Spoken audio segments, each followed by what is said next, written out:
Welcome to the Forefront 5. I'm your host, Dr. Betsy Wernley, and today we have an exciting guest.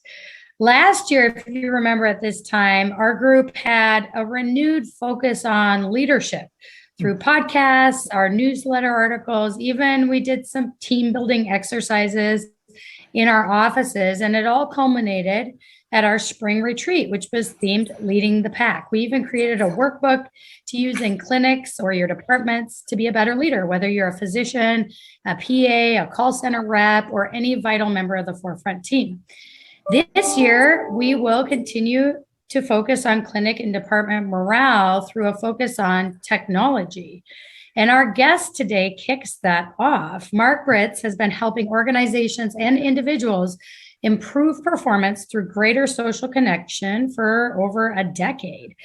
Grounded in organizational learning and development, Mark has worked with companies such as SmartForce, Pearson Digital Learning, Aspen Dental, and Systems Made Simple. He currently directs learning event development for the Learning Guild.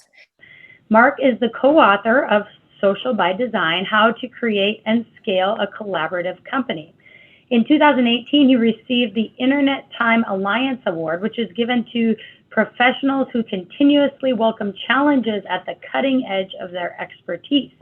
Mark's work has been featured in the books Revolutionize Learning and Development, Performance and Innovation Strategy for the Information Age, and the Social Learning Handbook. His consultancy, Social by Design Solutions, focuses on helping organizations stay small to grow successfully by guiding organizations through technology, people, and systems change to create sustainable organization-wide connection and collaboration. Mark, welcome to the Forefront 5. We're so excited to have you. Thanks for having me, Dr. Wernley. It's a pleasure to be here. Yeah, it's quite the CV. You're very accomplished in your work, and I know you make really positive changes for companies that you work with. So hopefully you can share some of your brilliance with the Forefront family. Why don't we start by having you tell our audience why in the world I would think it was a good idea to have you speak to a team of physicians and a host of wonderful employees who are all focused on some aspect of a patient's journey in dermatology. Yeah, so I think why in the world you do that is because, in the end, everything you do is about people. It's your internal people in the organization who have to work together quite well, but you're also people facing and working with customers. So internal, external communication is key. And that's the background I bring to the organizations I work with. Awesome. And I guess it doesn't really matter if it's healthcare or Nope. business. We're all in the people business in some way or another. Okay, so you wrote a book. Tell us about the book and what you do every day for folks like us at Forefront. Yeah, so it's funny. So years ago, I read a research report that showed that during an economic downturn, when the business cycle takes heads down into a recession and things get tough for organizations, the study showed that people connected and collaborated less in their organizations. And it led to me why. Why would people start to become so insular in their organizations when that's the time their organizations need them most, need them to be connected and sharing and open and honest with each other to weather that storm? And as I looked at it more and more, what I found was we spend a lot of time in organizations. We talk about culture and collaboration and sharing, and we look at technology solutions or we look at leadership guiding those decisions. But really, a lot of it stems from the organizational design. It really stems from, how do we make decisions in an organization? Who do we let into those conversations? How do we drive knowledge management? How do we move information in the organization? So we look at those elements such as recognition and rewards and decision-making. We can see that at that upper layer is really what's driving people's daily behaviors, which forms your culture. And so that was kind of the impetus for the book. The book is a real simple, short read that somebody can get through in about an hour. And when they do, it kind of wakes them up that, hey, if we really want to build connection and collaboration, we have to look at kind of how we do business and what are those things that are preventing people from being open and honest with each other. And that's really the background of it. What's the book's name again? Give it another It is Social by Design, How to Create and Scale a Collaborative Company. I love it. Okay, So in our past conversations, you've been big on setting goals. I too love goals, as my listeners know. You also feel it's important to be definitive about what outcome you want, not just broad goals, but be very distinct and definitive. Implement changes to reach that goal, right? Yeah. And then have a definitive way to measure your success. See where you are on, making change and getting towards that goal.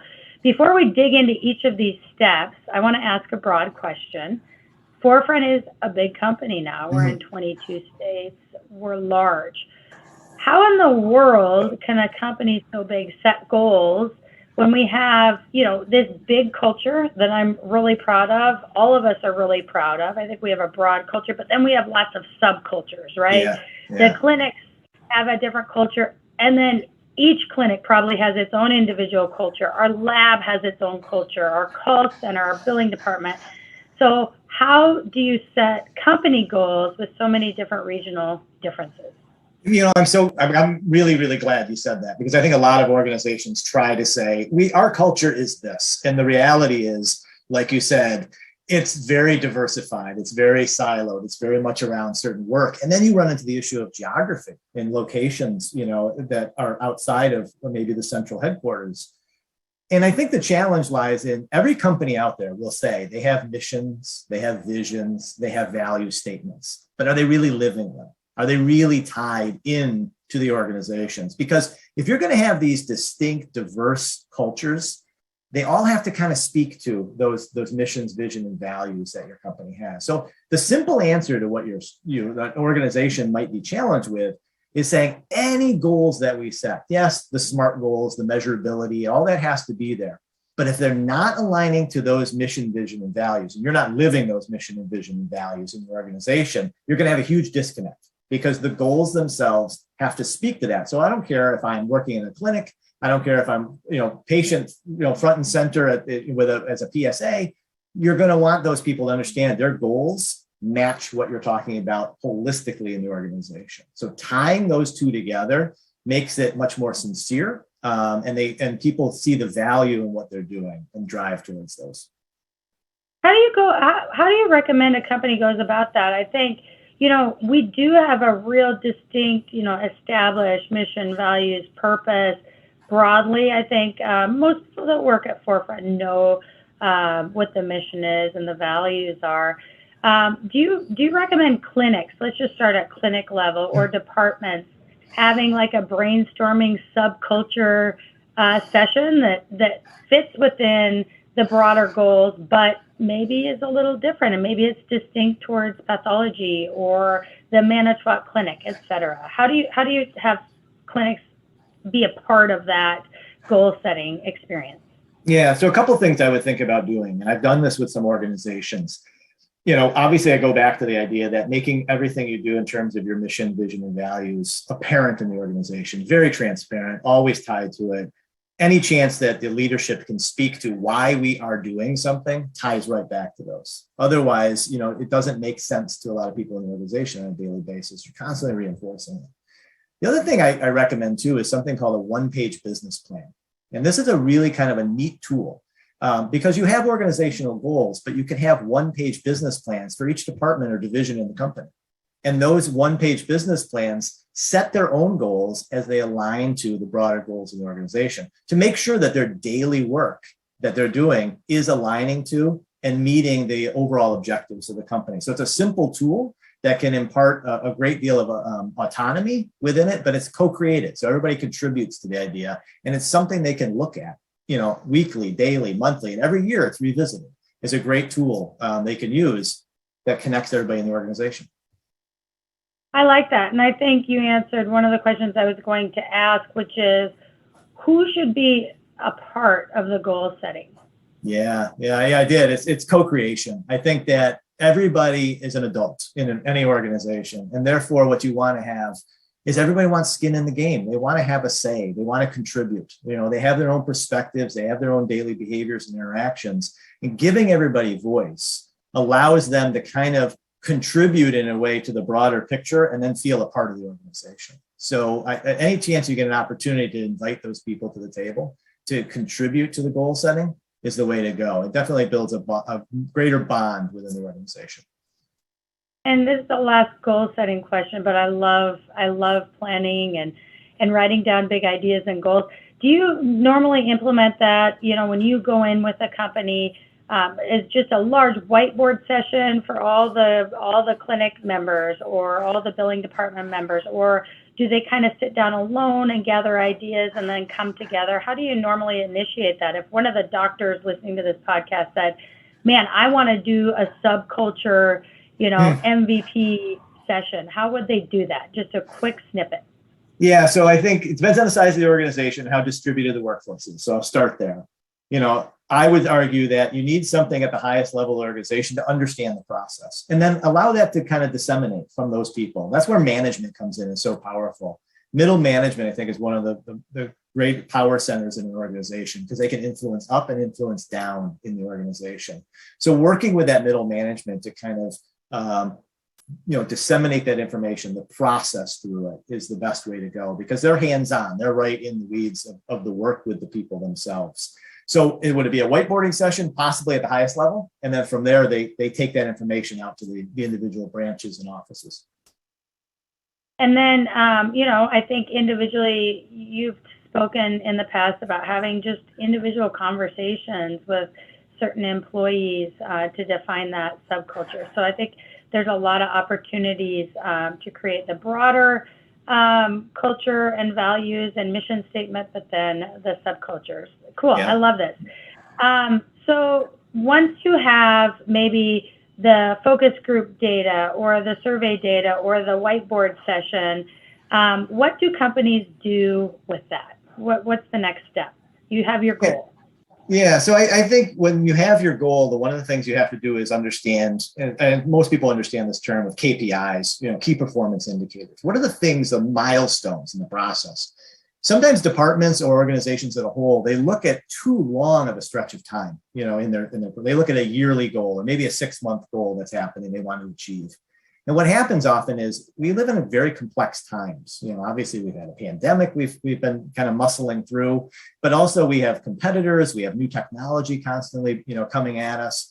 You have to revisit that constantly. So setting more definitive short milestones, because what you want to do is watch the trends. You want to see what's moving and what's not.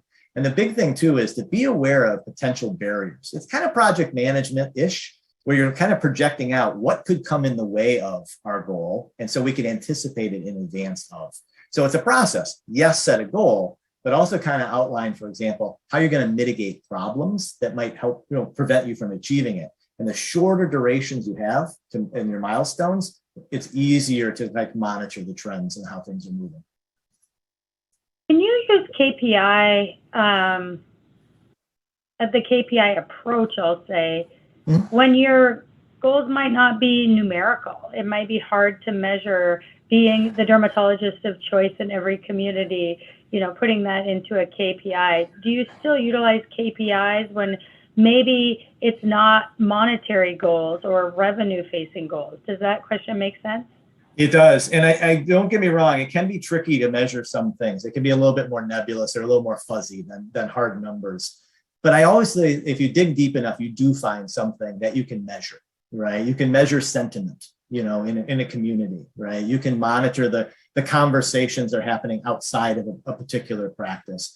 Everything that can be seen can be measured. So there's a way, it's just a matter of your team looking a little bit deeper at what is it that we should be looking for that we can quantify. So qualitative information is important, but I think if you want to see progression in something, you have to find the measures. Awesome. When there's a will, there's a way, right? Yeah, no doubt. You've mentioned in the past catalytic mechanisms. Tell our listeners what that means to you. Yeah, so a little history on that one. So maybe you've heard of the book. This author named Jim Collins wrote a book back turn of the century, and that's the year 2000. I think it was From Good to Great was the name of the book. It was very popular at the time. And before he wrote that, in 1999, he wrote this really little Harvard Business Review piece on his ideas on catalytic mechanisms. And what those are is a very fancy word. for small changes and small system changes. So the idea is to say, what we want to do is change somebody's behavior, but we often look at an individual and we try to change them directly. We might have a manager's request or an edict from the highest office in the organization, or we might invest in training for them. But sometimes it's because of the system they operate in. If we make a modification to the system, their behavior changes naturally. I'll give you an example. So one organization I was working with loved to run sales contests in their offices, okay?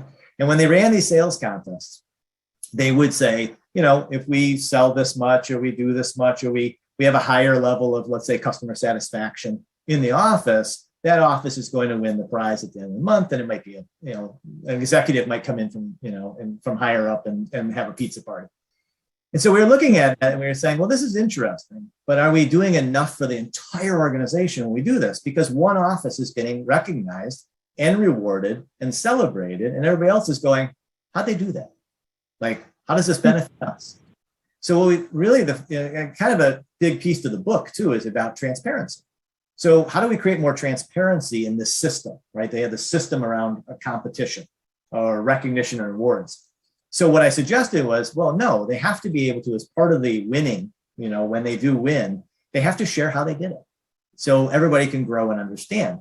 Now, believe it or not, I got pushback from the executives who were like, oh, no, I think that would disincentivize people. And I said, yeah, but maybe they're not being as ethical as we want them to be either. And if they have to be transparent about it, if ethics is very open and it's out there for everybody to look at. Plus, if everybody knows how they did it, everybody in the company can apply that in their own practice and benefit, and it grows the entire practice. And then there's a new challenge down the road, and somebody has to be creative and innovative that way too.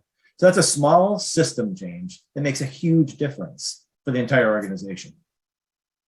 I love it. And I think you give many examples of communicating your success through technology, which we'll touch on in a little bit. Yeah. You did mention changing environments. Can you talk about some other tangible changes or fixes in perhaps either culture or environment that someone in our central services department or a clinic can go after? Yeah. I think interesting is, culture and environment to me are very related, because the context in which you work in will define how you act in the workplace. What you will do or will not do in the workplace because of that environment.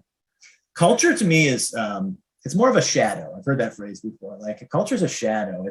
It's more of an outcome of the systems and the leadership of that organization. Be that organization an individual practice, or that organization is the entire company. And so we can't try to directly change culture. We have to change, how people behave in an organization, what they feel is okay to do or say in an organization. If people feel inhibited, then you're not getting the best from them in terms of their ideas or their thoughts. If they don't have psychological safety, you've probably heard that term a lot these days. So when I think about what types of things we can do when we talk about culture, is go 2 steps above. And that's really looking at the systems. And when I talk systems, it sounds like a big technical term, but really it just means like, how do we make decisions in the organization? Who gets to make decisions? When do decisions get to be made? How do we recognize and reward people? Are we recognizing and rewarding individual achievement? Or are we thinking about it as a collaborative? We did this. There was lots of inputs in here. And finding new ways to do those things. What's your management philosophy? Is it looking at and pushing people forward? Or is the management philosophy much more open and collaborative to draw people in, to share in the responsibility? That's organizational design. And those type of things, if you attack those one at a time, they have a way of transforming people's behaviors, much like the catalytic mechanisms, the slow change over time, where it's not something they're, is imposed upon them, but they're a part of. I like it. So we talked about figuring out what your values are, setting your goals, measuring them, KPI, maybe changing environments or systems to make the goals more obtainable. And then it's like, how in the world does technology influence morale? Because, you're talking to a group of doctors that technology sometimes makes our lives harder, right? The EHR, EMR, it's like roadblocks sometimes. But I think, our renewed focus on technology making our lives easier fits in here. And it definitely will fit in and make sense after our May retreat, which is themed back to our future, implementing technology, embracing maybe technology to make our lives easier. So this is where this fits into this conversation. Mark, how in the heck does technology make maybe a goal more achievable, morale in clinics and departments better? That just is a tough sell for many. So sell it. Yeah, so I think technology is a broad term, right? Because we have technology that might help us, do patient intake, and then we have technology that might be great for accounting, right? So that's broad. But anytime you implement any type of technology, you have to answer the question of why. You have to answer also the question of what's in it for me, right? If you're not presenting to people how that's going to benefit them on their daily lives, you're going to lose them. Right. So we often come at it and say, here's the technology we're going to use in the company because it's going to do X, Y, and Z. And that individual has to look at it and go, but what about my day? How's it benefiting me? Right. Get that out there front and center to them. And as you know from the book, I'm a huge advocate for social technology. And I'm not just talking about Twitter or Facebook or those things that we know are public, but there's internal tools that we've probably heard of and you might be familiar with, like Slack or Microsoft Teams or Yammer. Social tools suffer the same fate. They're valuable as long as people say, what's in it for me, right? How does this help my daily job? How does it make it easier for me? And so with social technology, I find if you want to expand your culture, and keep that in mind, if your culture is already great, then the technology is going to help to perpetuate that, no question about it. But if your culture has problems, the technology is also going to amplify those as well. But that's not a bad thing. Because sometimes with social technology, it makes the invisible visible, right? So now when people can share a concern or a problem and it's much more evident, you can attack it, you can solve it, you can work with them to do it. And that's a difference. A lot of people still see social technology as, it's one more thing to check, like email, right? But it's different if you approach it differently. Email tends to be, here's a communication from one to many. But social technology, like Microsoft Teams or Slack, those technologies allow people to have conversation, and they're asynchronous conversations. There's no pressure on people to respond right away, but the idea that you can keep a conversation moving forward and inject ideas, this is where your creativity comes from. So social technology in an organization really kind of connects diverse parts of the organization who may never talk to each other to share ideas and bring about positive change and solve problems. Yeah, I love this. And this would make sense for a lot of our docs, PAs, and NPs because we implemented a social technology called Workplace that we talked about, Mark. Yep. And, not only has it been a fun thing socially to get to know each other, share some, different fun things about our lives, but we've really shared best practices in how to treat patients or tough problems or share announcements. So I think that this is a really neat avenue of growth to extend to our broader employees, our MAs, our nurses, our call center folks. And I agree with you. It can be kind of nerve-wracking and scary to implement a microphone, but that microphone gives us something to really sink our teeth into to induce change or fix problems, like you say. That's really cool. So you talked about why communicating broadly across broad groups is important.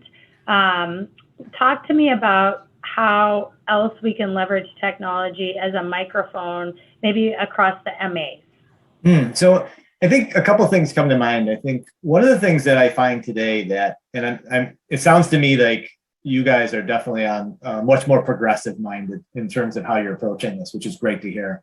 Because I see a lot of organizations who say, oh, great, these social technologies we have, let's give them to the employees. And the leadership stays on it. And they say, that's for them. That's not for me, but it is. It's for everybody. It's the great equalizer in the organization and having a voice and being a part of the conversations. Because the bottom line is those conversations you might embrace or the ones you might be fearful of, they're happening anyways. So, regardless if you're engaged in them or not, they're going to happen. But the more you're there, they see your perspective, they see your passion, they see your interest as a leader in that.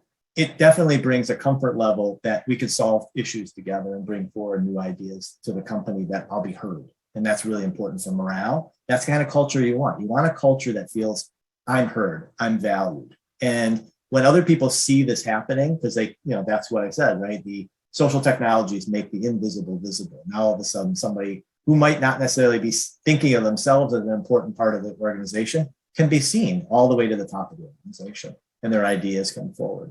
So I hope that kind of answers your questions. I think leadership flippancy, about social technology is the biggest danger today, because fewer leaders fear it, right? And fewer leaders look at it as just kind of a silly thing to have. It's more about them being engaged in it, not avoiding the conversation. That's really critical to its success in a company. Yeah, I like that. And, I always try to have a general intent leadership philosophy, right? Not dictating, but be there on the field with the team. I moved my office to a general room that I share with my team to share ideas. So I'm all for this. And I think you brought up 2 points that are important for those that are listening that might be fearful of implementing a chat room for employees or disgruntled employees. The first is setting ground rules. I think that's important on the social technology, and then having leaders actively involved. I think those are 2 key elements to make it not only less scary, but an effective tool for improvement. I think you touched on this, but I want to make this clear. Too often, we doctors, PAs, NPs want someone else to set the culture for us or something else to fix the culture for us in our clinics or in our departments. Can we rely, okay, great, we'll just implement technology solutions to change or support our culture? Speak to that. Yeah, no, you can't. I mean, I'll go back to the best definition of culture is the fact that culture is dynamic. It's constantly changing. New people enter, new processes enter. It changes everything. But it really comes down to culture being defined as the daily behaviors people, act on, in the organization, the things they do and won't do. So being mindful of that is really important, and understanding that if you change the behaviors, you change the culture. So, being observant as a leader is the first step.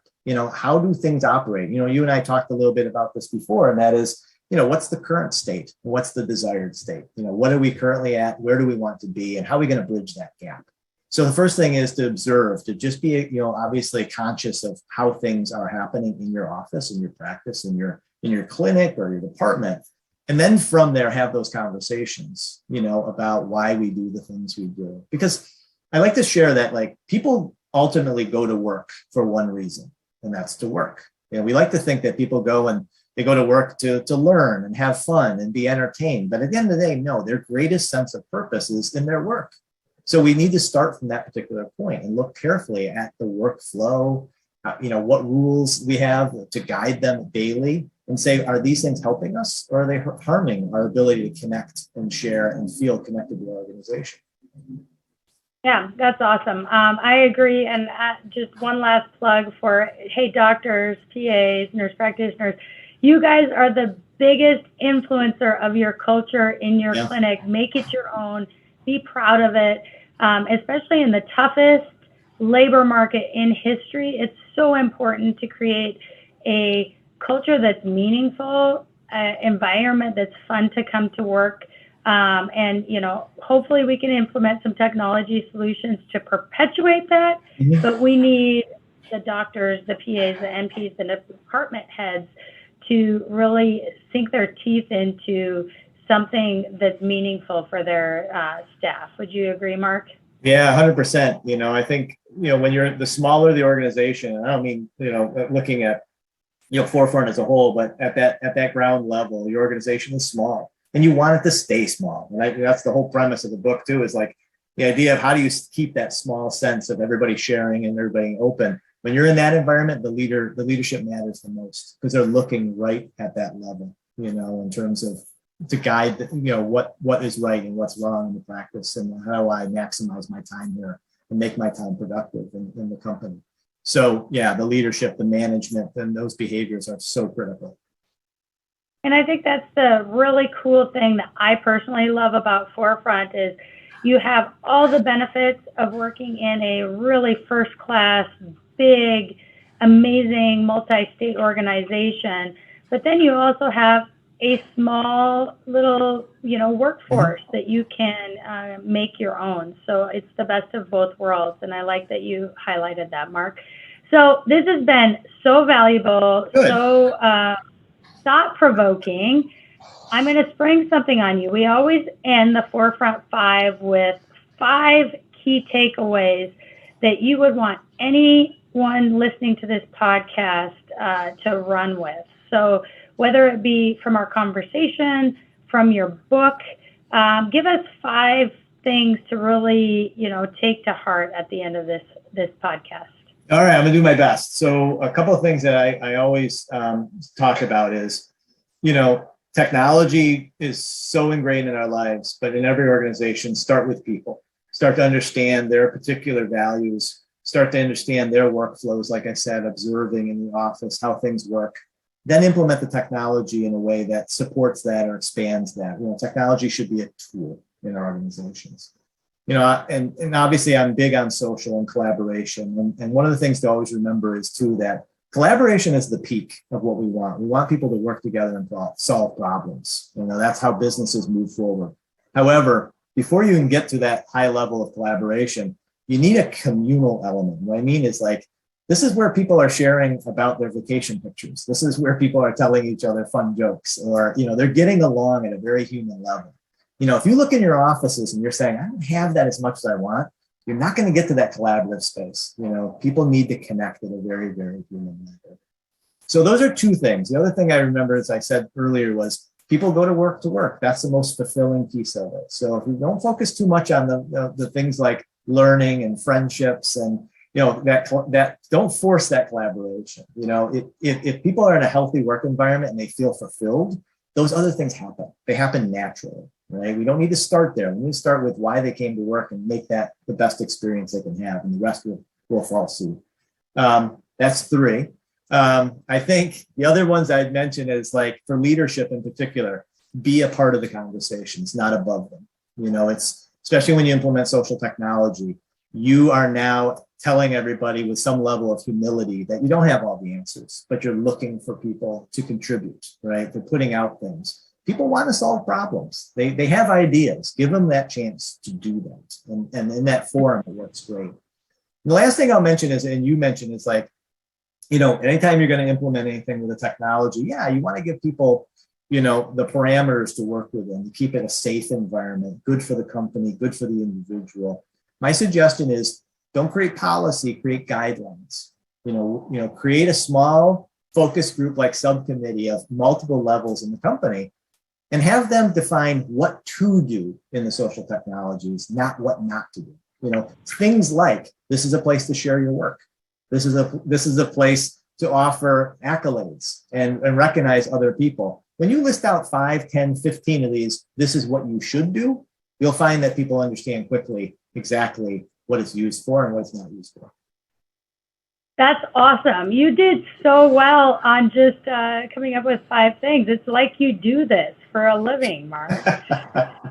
Awesome. Well, hey, this has been so enjoyable. One more plug for your book. Tell our audience, I love that you can read it quickly. Yeah. Tell them where they can purchase it and the title of it one more time, Mark. Yeah, the title of the book is Social by Design: How to Create and Scale a Collaborative Company. It's great for leaders at all levels because it literally can be read in an hour. And that's the publisher we went with. That's what they produced, was business books. If you're on an airplane, you get through this, you get on the ground, and you can start implementing some of the ideas in there. You can find it on Amazon, of course, and Barnes & Nobles as well. Awesome. Well, it's been wonderful. Hopefully this will be a recurring talk. I think you have so much to offer everyone, not only at Forefront, but anyone working with people anywhere. This has been another episode of the Forefront 5.